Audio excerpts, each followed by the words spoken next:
چې ما او تا ته په جماعت کې امن ملاو نشو، ما او تا ته د الله کلام ته ناست او په دې کې ما او تا ته امن ملاو نشي، نو بیا پوهېږه چې حالات خراب دي، د الله د طرف نه او د الله د عذاب انتظار بیا کوه اے مسلمان.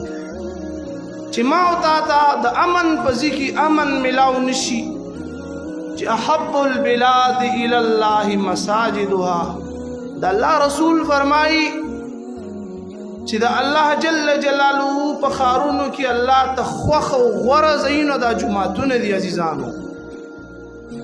چې د الله په کور کې د الله کتاب محفوظ نه دی، د الله رسول مبارک حدیث محفوظ نه دی، او د الله جل جلاله د کلام ویونکي محفوظ نه دی، او د الله په کور کې حافظ او عالم او یو عام شهري مسلمان محفوظ نه دی، او دلته ته امن ملاو نشي، او د روژې استقبال دا په وینو زوو باندې وشي.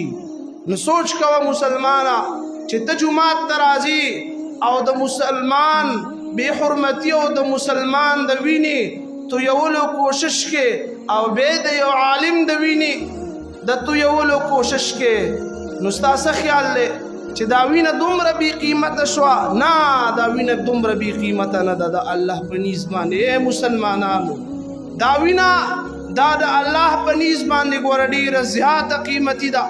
او بیا 2-3 ورځې بعد بیا په بنو کې په یو ځای کې چې کوم دی په جومات کې دا دماکه کېږي او هلته چې کوم دی شهیدان کېږي، نو دا وینه د الله په نیز باندې ګوره ډېره زیاته قیمتي ده. دا مسله واورئ ورونو، دا دومره قیمتي وینه ده د الله په نیز باندې.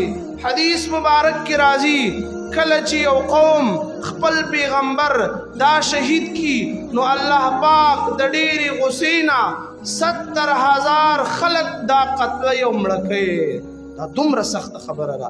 او کله چې یو قوم خپل عالم شهید کی، نو الله پاک د ډېرې غصې د وجې نه 35,000 خلق دا مړه کوي او قتل یې. دا د الله د غصې سبب ګرځېدی شي.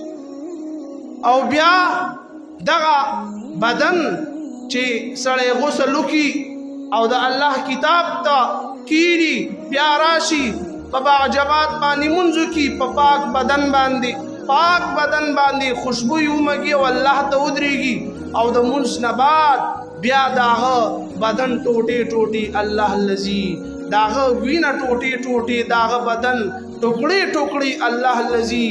نو دا به الله په دې باندې خفه کېږي نه؟ دا د الله د رسول وارث تا نن شهید کو او داغه وینه لاندې ځمکې ته لاړله، نو الله په دې باندې ډېر زیات خفه کېږي. عزیزانو، دا یاد وساتئ چې الله له په دې باندې ډېر خفګان ورځي او ډېر پې خفه کېږي، او بیا د 35,000 خلکو قتل عام کوي الله پاک، په دې دومره الله خفه کېږي.